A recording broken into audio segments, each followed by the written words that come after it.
এই বাস্তব ঘটনাটি আমাদের কাছে পাঠিয়েছেন সামিয়া জান্নাত। আসসালামু আলাইকুম, আমি সামিয়া জান্নাত। আমি জামালপুরের মেয়ে। আজ আমি আপনাদের সঙ্গে আমার নানুর জীবনে ঘটে যাওয়া এক ভয়ঙ্কর ঘটনার কথা বলবো। ঘটনাটি 2017 সালের। আমরা তখন সবাই নানু বাড়িতে ছিলাম। শীত মানেই আমাদের কাছে নানু বাড়ির পিঠা খাওয়ার উৎসব। আমার নানু ছিলেন খুব সাহসী। তিনি ভূত পেত এসব কিছুতেই বিশ্বাস করতেন না, কিন্তু সেই রাতে যা ঘটেছিল তার সব কিছুই পাল্টে দিয়েছিল। সেই রাতে নানু পিঠা বানাতে বানাতে অনেক রাত হয়ে যায়। ঘড়িতে তখন 11টা। রান্নাঘর থেকে বেরিয়ে তিনি পাশের পুরনো বাথরুমে যেতে চাইলেন, যেটা বাঁশঝাড়ের পাশে অবস্থিত ছিল।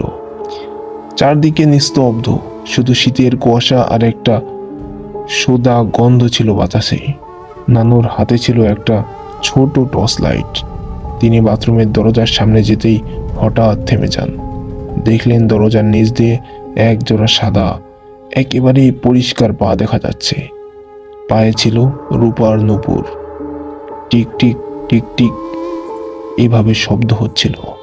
নূপুরের সেই আওয়াজ বাতাসে ভেসে আসছিল, কিন্তু পা দুটো একটুও নড়ছিল না। নানু জিজ্ঞেস করলেন, কে কে ওখানে? কে দাঁড়িয়ে আছে? কোনো উত্তর নেই। তিনি আবারও বললেন, এত রাতে এখানে কে দাঁড়িয়ে আছে?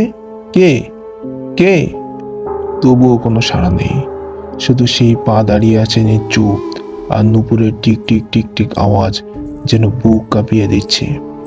হঠাৎ টর্চের আলো একটু সরে যায়। তখন নানু দেখতে পান পায়ের উপরে একটা অস্পষ্ট ছায়ামূর্তি দাঁড়িয়ে আছে। মুখ দেখা যাচ্ছিল না, শুধু বোঝা যাচ্ছিল কেউ দাঁড়িয়ে আছে।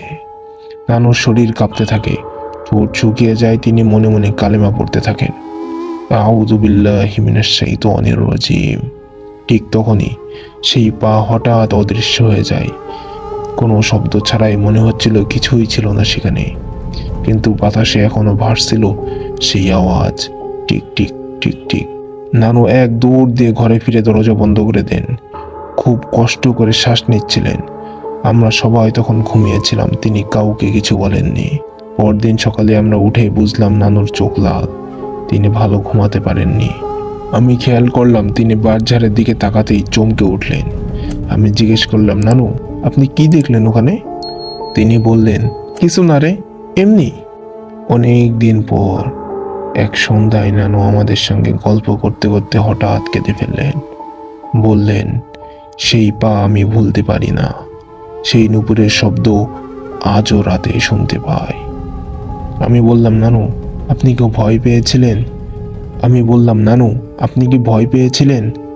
তিনি একটু চুপ থেকে বললেন, এই জীবনে অনেক কিছু দেখেছি, কিন্তু সেই পা, সেটা মানুষ ছিল না।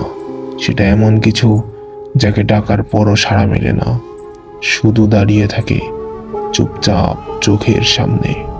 অনেকেই বলে এখনো যদি রাতে কেউ বাঁশঝাড়ের কাছে যায়, মাঝে মাঝে শুনতে পাই সেই নূপুরের আওয়াজ, টিক টিক টিক টিক।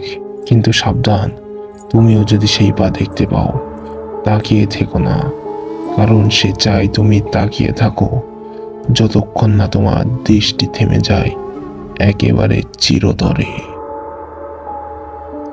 আজকের ঘটনাটি ছিল এই পর্যন্ত। আশা করি ঘটনাটি তোমাদের ভালো লেগেছে। আর ঘটনাটি ভালো লাগলে অবশ্যই একটি লাইক করবে, এবং তুমি যদি আমাদের চ্যানেলে নতুন হয়ে থাকো অবশ্যই চ্যানেলটিকে সাবস্ক্রাইব করে পাশেই থাকবে।